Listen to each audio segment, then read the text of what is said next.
महाराष्ट्र के एक छोटे से गांव यमगे में बंजर जमीन पर भेड़ों की टोलियां चरती है। धूप से झुलसे चेहरे, फटी हुई चप्पलें और आंखों में बड़े बड़े सपने, यही पहचान है इस गांव की। इन्हीं बंजर रास्तों से एक दिन एक लड़का निकला। नाम था बिरदेव सिद्धप्पा डोणे। कंधे पर कंबल, सर पर गांधी टोपी, हाथ में लकड़ी और पैरों में बड़ी बड़ी धनगड़ी चप्पलें पहनकर धूप में बकरी चराने के लिए भटकने वाले धनगढ़ का बेटा यूपीएससी की परीक्षा में पास हुआ और उसने 551वीं रैंक हासिल की। बचपन से ही बिरदेव की दुनिया सीमित थी। एक झोपड़ी, माँ बाप की मेहनत और भेड़ बकरियों के साथ खुला आसमान। लेकिन कुछ तो था उसकी आंखों में, एक अलग चमक, एक अलग भूख कुछ कर गुजरने की। कहते हैं कभी कभी जिंदगी अचानक करवट लेती है। एक दिन बिरदेव का मोबाइल गुम हो गया। वो उम्मीद के साथ पुलिस थाने गया कि मदद मिलेगी, लेकिन वहां उसे सिर्फ उपेक्षा मिली। उस दिन उसी थाने के बाहर उसने कसम खा ली, अब वर्दी पहनकर ही लौटूंगा। यहीं से शुरू हुआ संघर्ष का असली सफर। बिरदेव ने ठान लिया था आईपीएस बनना है, चाहे कुछ भी हो जाए।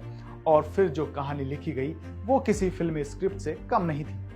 दिल्ली की भागदौड़ भरी गलियों में, जहां लोग बड़े बड़े कोचिंग सेंटर में लाखों खर्च करते हैं, वहीं बिरदेव एक छोटे से कमरे में दिन के 22 घंटे पढ़ाई करता था। ना गाइडेंस था, ना कोई कोचिंग, सिर्फ किताबें थी और एक जिद, अपनी किस्मत खुद लिखने की।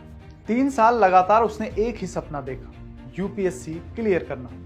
पहले 2 प्रयासों में असफलता ने झकझोरा, लेकिन बिरदेव नहीं टूटा। उसने हार को सीख बना लिया और तीसरी बार 2024 के एग्जाम में उसने 551वीं रैंक हासिल कर ली। बिरदेव के पिता सिद्धप्पा डोणे, जिन्होंने केवल 12वीं तक पढ़ाई की, अपने पारंपरिक व्यवसाय बकरियां चराने से जीवन बिताया। उनका सपना था कि उनका बेटा बड़ा अफसर बने। जब बिरदेव ने दिल्ली में यूपीएससी की तैयारी शुरू की तो सिद्धप्पा हर महीने बड़े कष्ट उठाकर 10 से 12 हजार रुपए भेजते थे। बावजूद इसके बिरदेव ने कभी हार नहीं मानी। पिता ने सलाह दी कि वो दूसरी नौकरी कर ले। बिरदेव ने नौकरी की बजाय अपनी जिद पर अड़कर आईपीएस अफसर बनने का सफर पूरा किया और आखिरकार अपनी मेहनत से यूपीएससी परीक्षा पास की। जब नतीजे घोषित हुए, बिरदेव अपने परिवार के साथ बेलगांव के अथणी इलाके में भेड़ों को चरा रहा था। बिरदेव के मामा के गांव से एक दोस्त जोर जोर से चिल्लाते हुए दौड़ते हुए आया और खुशी से बोला, बिरदेव तुम यूपीएससी पास हो गए हो।